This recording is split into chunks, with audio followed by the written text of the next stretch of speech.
Saya mau jawab yang paling pertama begini. Ini Hari Azhari ini kawanku, temanku. Tapi saya mau bilang supaya begini. Karena sejumlah keterangan-keterangan yang tadi beliau... Kalau pengantarnya itu kawanku, itu sahabatku. Bukan. Itu pengantar Ruhut Sitompul dulu.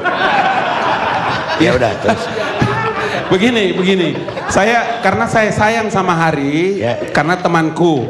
Sebab beberapa keterangan-keterangan yang beliau sampaikan itu tidak saja sesat, tapi menyesatkan publik Indonesia. Karena itu saya harus klarifikasi, saya harus luruskan. Pertama begini, saya mencatat bahwa yang harus diketahui bahwa ketika rezim kontrakarya, semua perlakuan tadi, seperti saya mencatat tadi, ada perlakuan apa?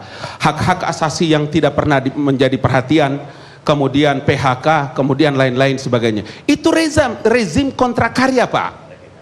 Bapak ingat baik-baik, rezim izin usaha pertambangan khusus yang akan ditempuh oleh pemerintah hari ini. Saya jamin kepada Anda bahwa tidak akan ditemukan. Hak asasi manusia tidak tergantung kontrakarya. Brother, saya ingin kasih tahu. Dia melekat pada setiap manusia dan dia dijamin dalam konstitusi. Itu saya setuju. Tertuang di dalam Declaration of Human Rights. Saya tahu itu, Pak. Saya tahu. Tetapi kan hari ini kan Anda tahu bahwa kepemilikan saham dan apa yang dilakukan oleh pemerintah Indonesia terhadap Freeport McMoran itu kan semua itu yang terjadi dan tangan pemerintah tidak masuk ke sana. Baik dari KLH yang tadi antum kemukakan, hak-hak asasi manusia, PHK dan lain-lain sebagainya. Oleh karena itulah maka jangan lupa bahwa perjanjian kontrak karya antara Freeport Indonesia dengan Rio Tinto adalah kesepakatan dengan pemerintah terdahulu yang harus diselesaikan sekarang ini, Pak. Yang itu yang dilakukan oleh Presiden Joko Widodo, yang semua orang melihat dengan mata kepala bahwa hari ini akan dimulainya. Itu sebabnya pintu itu begini, yang sekarang sedang diusahakan. Begini, kalau Anda bilang Bapak, bahwa Pak, saya cuma begini, saya mau kasih tahu. Misalnya, saya mesti bilang juga, saya juga harus menjelaskan. Anda menyesatkan publik juga, saya mau balikin. Apa itu? Kita punya undang-undang ketenagakerjaan, kita punya undang-undang serikat pekerja, kita punya undang-undang soal hak asasi manusia, kita punya undang-undang soal punya konstitusi, banyak.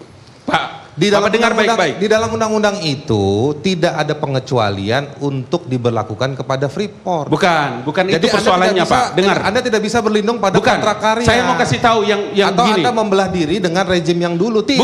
Bukan. Saya mau ingin katakan kepada Anda bahwa yang sekarang kita bicarakan ini adalah pergeseran kontrak karya kepada rezim izin usaha pertambangan khusus. Karena itu saya akan katakan.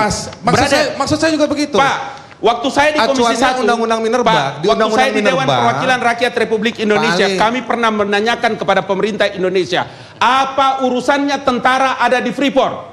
Tanya Fahri ini, kami sama-sama kabinet di parlemen. Ya, tapi cuman bukan itu masalahnya. Kenapa? Karena pemerintah Indonesia tidak punya bisa tangan sampai di sana.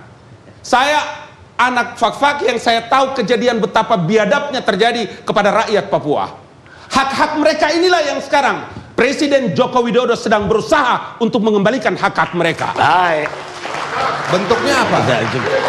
Bentuknya apa? Brother, antum tunggu. Anda tunggu bahwa semua ahli hukum tahu bahwa yang namanya menuju kepada sebuah kesepakatan, pintu masuknya itu adalah head of agreement.